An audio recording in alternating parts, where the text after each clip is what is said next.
String handling function means, string means जो आपका एक नाम होता है जैसे पवन जैन या फिर कृष्ण अरोड़ा या फिर अंकित जैन, अंकित वर्मा, सही है। ये सब जो होता है पूरा एक नाम होता है, ये स्ट्रिंग कहलाता है। क्लियर। इस स्ट्रिंग के ऊपर जो काम करते हैं, जो फंक्शन काम करते हैं, pre defined function. Pre defined means पहले से बने हुए फंक्शन। बच्चों फंक्शन खुद के हम अपने बना सकते हैं, फंक्शन खुद के हम अपने बना सकते हैं, जो बोलते हैं यूडीएफ फंक्शन। कैसे बनाते हैं वो फंक्शन बनाने में आपको सिखाऊंगा, सही है। अभी हम बात करेंगे पीडीएफ फंक्शन की, प्री डिफाइंड फंक्शन। जो पहले से बने फंक्शंस हैं, हमें जस्ट उनको उठाकर यूज़ करना है। जितने भी स्ट्रिंग हैंडलिंग फंक्शन होते हैं, ये सब के सब आपके string.h हेडर फाइल के अंदर होते हैं, ध्यान रखिएगा। ये सब के सब आपकी इस वाली हेडर फाइल के अंदर होते हैं। और जो हम फंक्शन यूज़ करेंगे स्ट्रिंग हैंडलिंग फंक्शन, उससे पहले हमें ये वाली हेडर फाइल यूज़ करनी पड़ेगी। मैं 4 फंक्शन की बात करूँगा यहाँ पर, उसके बाद उन फंक्शनों को फिर हम लैब में ट्राई करेंगे, सही है। नंबर 1 फंक्शन आपका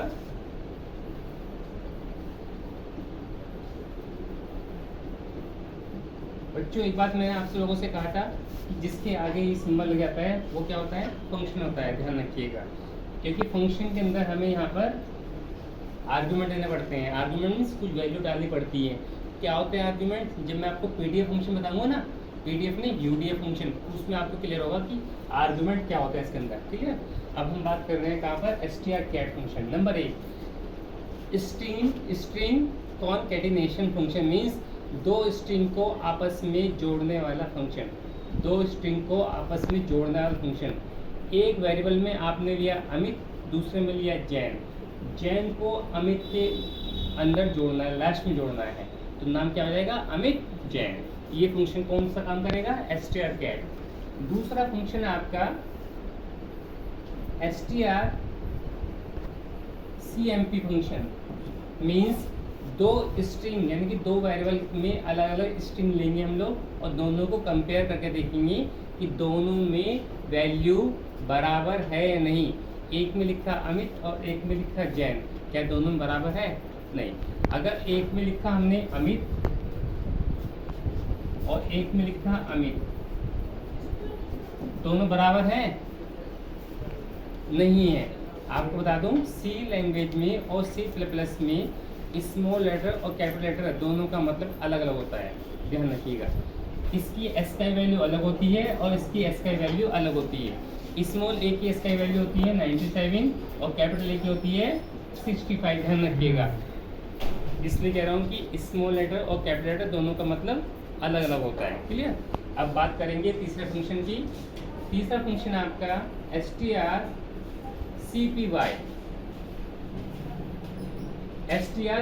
फंक्शन। इस फंक्शन का यूज़ क्या है? इस फंक्शन का यूज़ ये है, एक स्ट्रिंग यानी कि एक वेरिएबल में एक स्ट्रिंग इनपुट लेने के बाद उसको खाली वेरिएबल जो लिया है हमने उसमें कॉपी करने के लिए, एक वेरिएबल की स्ट्रिंग को दूसरे वेरिएबल में कॉपी करने के लिए strcpy, क्लियर। नंबर 4 फंक्शन आपका, अभी आप बोर मत होइए बच्चों, फिर बोल देता हूँ क्योंकि बहुत इंपॉर्टेंट है। जब आप कोई सॉफ्टवेयर या छोटा सा प्रोग्राम बनाएंगे ना, उसमें आप जब 2 स्ट्रिंग को कंपेयर करेंगे, 2 स्ट्रिंग को कैसे करेंगे, ध्यान रखिएगा। 2 स्ट्रिंग को कंपेयर, 2 स्ट्रिंग को जोड़ना, 2 स्ट्रिंग को कॉपी करना, 2 स्ट्रिंग की लेंथ निकालना, ये सब आप विदाउट किसी पीडीएफ फंक्शन से भी कर सकते हैं, ध्यान रखिएगा।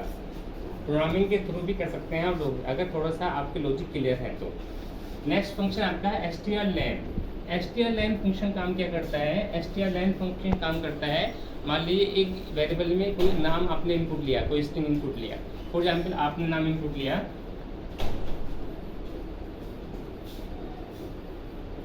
कुलदीप।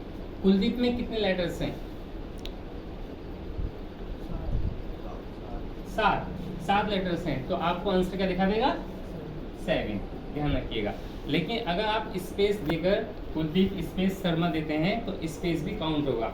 स्पेस का भी एक अपना एस्काई कोड होता है। आस्की कोड बोल दो, एस्काई कोड बोल दो, एक ही बात होती है। एस्काई कोड कैसे निकालते हैं वो भी मैं आपको निकालना सिखाऊंगा प्रोग्रामिंग के थ्रू, कि किस लेटर्स का एस्काई कोड क्या होता है उसके बारे में बात करेंगे हम लोग, क्लियर। तो अब कुलदीप जो है आपका कुलदीप में कितने लेटर्स हैं 7। तो str_len फंक्शन क्या काम करेगा, str_len फंक्शन जितने भी आप जो स्ट्रिंग इनपुट लेंगे उसमें कितने लेटर्स हैं वो काउंट करके आपको स्क्रीन पर शो कर देगा। क्लियर, ये आपके 4 फंक्शन आते हैं। इन चारों फंक्शनों को मैं आज कंप्यूटर पे करके दिखा देंगे। क्लियर, सही है। उसके बाद जो आपका प्रोग्राम जो है, कल जो प्रोग्राम मैंने दिया था आपको, कल प्रोग्राम क्या था कि आपको नंबर ऑफ स्टूडेंट्स इनपुट लेना है। नंबर ऑफ स्टूडेंट्स इनपुट लेने के बाद हर स्टूडेंट का आपको मार्क्स इनपुट लेना है, और हर स्टूडेंट का मार्क्स इनपुट लेने के बाद आपको उनका सम निकालना है, एवरेज निकालना है, डिवीजन निकालना है और उसका प्रिंट कर देना है। उसके बाद अगर आपने नंबर ऑफ स्टूडेंट 3 लिए हैं, 3 लिए हैं तो एक का निकालने के बाद दूसरा आपका रिकॉर्ड फिर दोबारा से इनपुट ले, उसका निकाले, फिर तीसरा इनपुट ले, उसका निकाले। क्लियर, और रोल नंबर को ऑटोमेटिक जनरेट करना है। मीन्स रोल नंबर जो होगा आपका, जो नंबर ऑफ स्टूडेंट्स लिए आपने वही रोल नंबर होगा। अगर 3 लिए हैं तो इस पहले स्टूडेंट का रोल नंबर क्या होगा 1, और दूसरे स्टूडेंट का रोल नंबर क्या होगा 2, और तीसरे स्टूडेंट का रोल नंबर क्या होगा 3 होगा। ये प्रोग्राम दिया था आपका।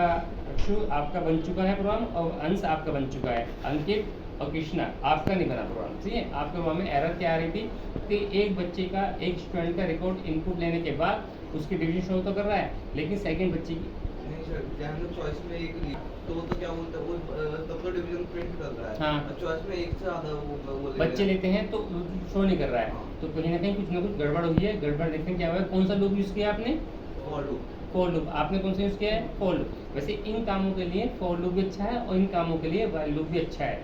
दोनों में से कोई सा लूप ले सकते हैं जो आपकी मर्जी चाहे। चलिए।